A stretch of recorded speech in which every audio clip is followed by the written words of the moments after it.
بسم اللہ الرحمن الرحیم۔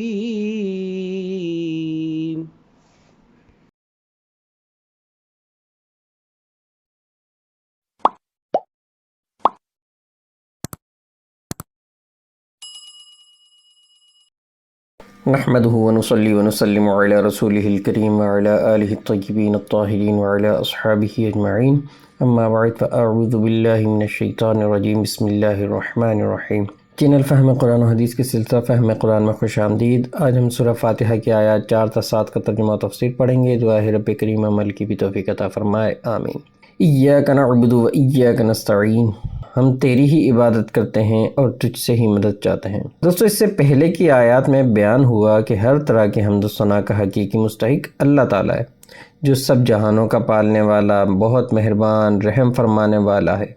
اور اس آیت میں بندوں کو سکھایا جا رہا ہے کہ اللہ تعالیٰ کی بارگاہ میں اپنی بندگی کا اظہار یوں کرو کہ اے خالق کائنات، ہم صرف تیری ہی عبادت کرتے ہیں، کیونکہ عبادت کا مستحق صرف تو ہی ہے اور تیرے علاوہ کوئی اس لائق نہیں کہ اس کی عبادت کی جائے، اور حقیقی مدد کرنے والا بھی تو ہی ہے۔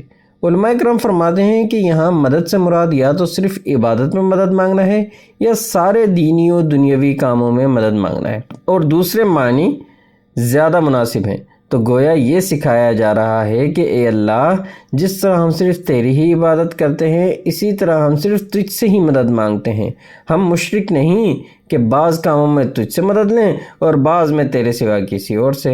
ہمیں ہر کام میں تجھ پر ہی اعتماد ہے، کیونکہ تیری ہی مدد سچی مدد ہے، اور حقیقت بھی یہی ہے کہ تیری اجازت و مرضی کے بغیر کوئی بھی کسی بھی قسم کی ظاہری، باطنی، جسمانی، روحانی، چھوٹی بڑی کوئی بھی مدد نہیں کر سکتا۔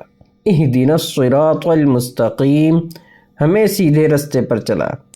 اللہ تعالیٰ کی ذات و صفات کی معرفت کے بعد اس کی عبادت اور حقیقی مددگار ہونے کا ذکر کیا گیا، اور اب یہاں سے ایک دعا سکھائی جا رہی ہے کہ بندہ یوں دعا کرے، اے اللہ، تو نے اپنی توفیق سے ہمیں سیدھا رستہ یعنی دین اسلام دکھا دیا، یعنی ہمیں مسلمان بنایا۔ اب ہمیں اس رستے کی ہدایت میں اضافہ فرما اور ہمیں اس رستے پر ثابت قدم رکھ، اور ہمیں عبادت کرتے رہنے کی توفیق عطا فرما۔ ایسا نہ ہو کہ کچھ روز تیری عبادت کریں پھر چھوڑ دیں، بلکہ ہمیشہ تیری عبادت میں مشغول رہیں کہ یہی صراط مستقیم ہے۔ صراط الذین انعمت علیہم غیر المغضوب علیہم ولا الضالین، ان لوگوں کا رستہ جن پر تو نے احسان کیا، نہ کہ ان کا رستہ جن پر غضب ہوا اور نہ بہکے ہوا کا۔ اس آیت مبارکہ میں صراط مستقیم کی مزید وضاحت کی گئی ہے کہ صراط مستقیم سے مراد ان لوگوں کا رستہ ہے جن پر اللہ تعالیٰ نے اپنا فضل، احسان و انعام فرمایا، یعنی انبیاء اکرام، صحابہ اکرام، اولیاء اکرام اور متقی پرہیزگار مسلمان۔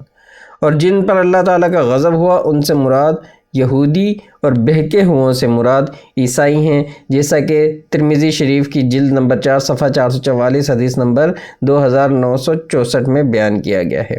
اور تفسیر کبیر میں امام فخر الدین رازی علیہ رحمہ نے یہ بھی لکھا ہے کہ جن پر غضب ہوا ان سے مراد بدعمل لوگ ہیں، اور بہکے ہوں سے مراد بدعقیدہ لوگ ہیں۔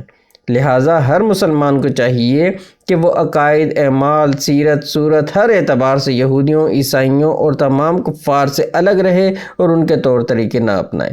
اللہ تعالیٰ ہمیں صراط مستقیم پر چلنے کی توفیق عطا فرمائے۔ زندگی نے وفا کی تو اگلی ویڈیو میں پھر ملاقات ہوگی۔ اس وقت تک کے لیے اللہ حافظ۔ السلام علیکم ورحمۃ اللہ وبرکاتہ۔